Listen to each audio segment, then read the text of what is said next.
Monique Coleman is a former High School Musical star and founder of GimmeMo.com, an online platform to equip and empower youth with the right resources to make a difference. Thank you so much for being here. Thank you for having me. You know, High School Musical, Monique Coleman, so exciting that you're here. Thank you. And when you think young Hollywood, I mean, High School Musical is like the epitome of that. But who was Monique Coleman before High School Musical? Wow, I definitely wasn't young Hollywood. You know, people may not know, but I grew up in South Carolina, in Columbia, South Carolina, and you know, I did pursue acting as a child, but not obviously to the same extent.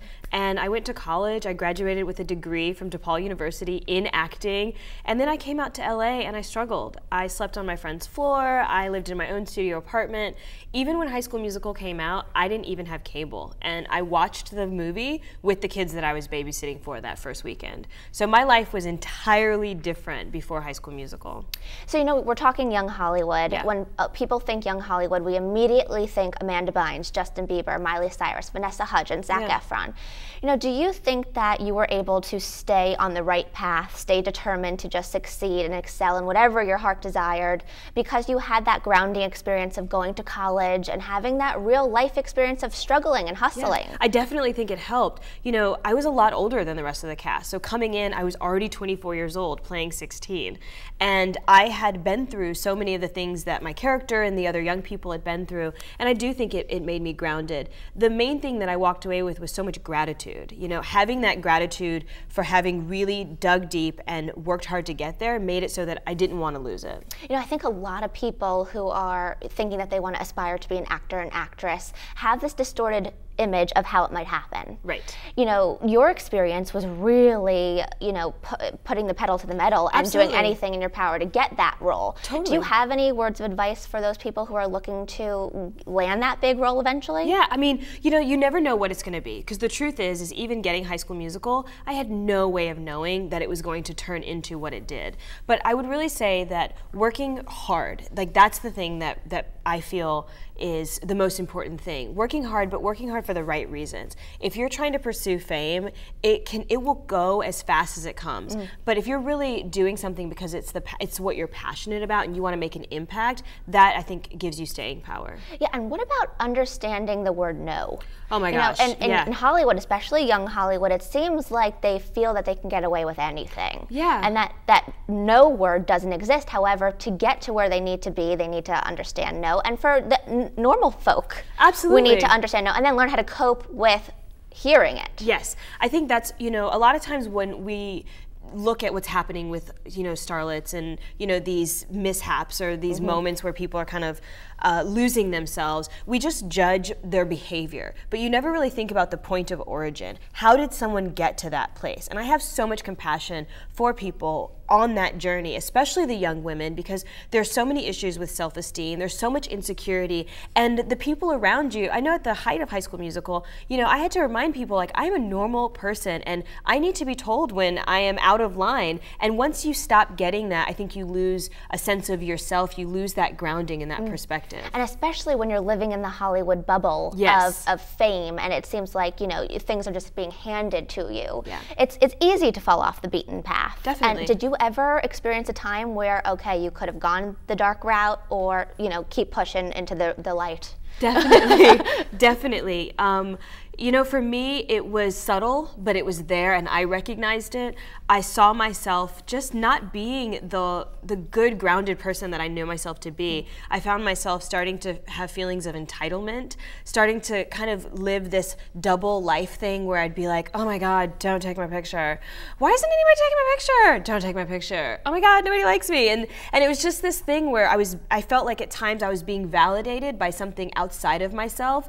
And funny enough, after High School Musical was over, I really saw this opportunity to sort of pull it back together, and I gave myself my own kind of hard lesson and pulled myself out of the game so that I could really come back to that centered place where I wasn't looking for validation from anything other than myself. You know, it's so interesting because young Hollywood, you know, they go through things that the average teenager goes through. They go through 100%. bullying and body image issues and self-deprecating moments. Yeah.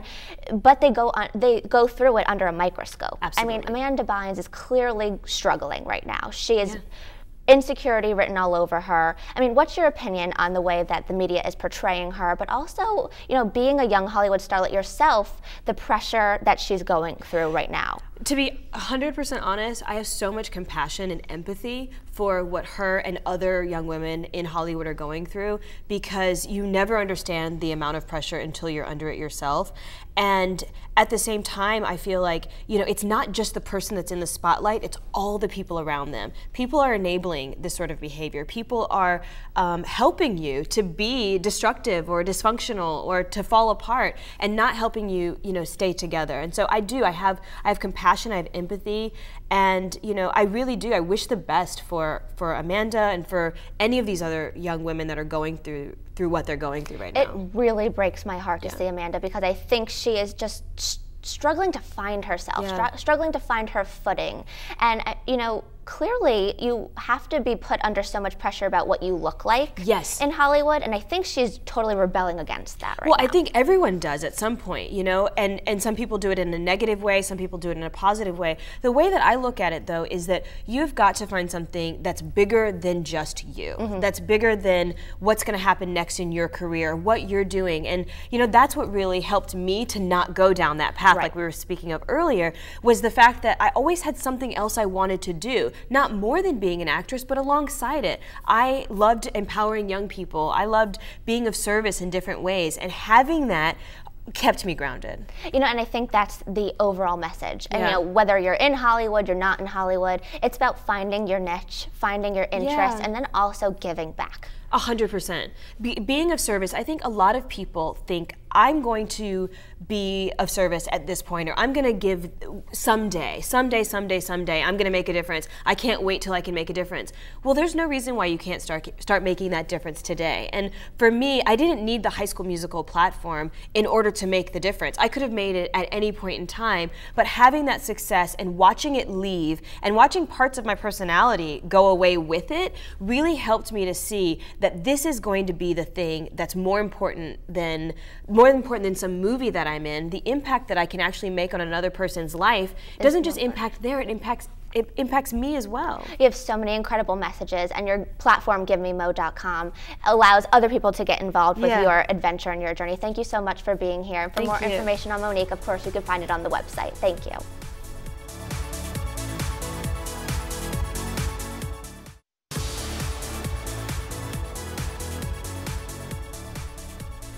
2013 has been full of trending topics, social issue debates, and has been the year the word millennial has gone mainstream. So for our last show, we invited back some of our favorite millennial guests to talk about some of the biggest topics pertaining to our generation this year. Hey guys.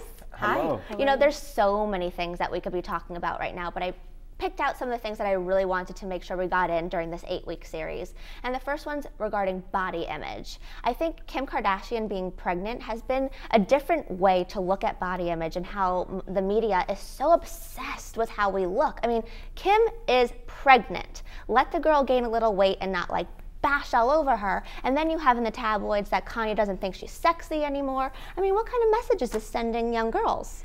Well, you know, this is a tough one, because I don't think that anyone is faulting her for being pregnant and for gaining pregnancy weight. I think really people are faulting her for her choice of clothing. I agree. Because you have to dress the part, you have to dress for the occasion, and she just hasn't really been dressing appropriately or very flattering. I totally agree, and especially in one of the recent magazines, they had a picture of her shoes like this, and it was, her ankles looked like they were about to pop the buckle open. And you know, coming from a male's perspective, what do you think about body image and how the media distorts what we think is beautiful? Well, I think it's clear that the media puts on Front Street a certain image that we kind of all see, I think. But even in the midst of that, it's important to be comfortable with yourself. This is who I am, and if there are some things that I want to change, I'm changing it because that's what I want to do.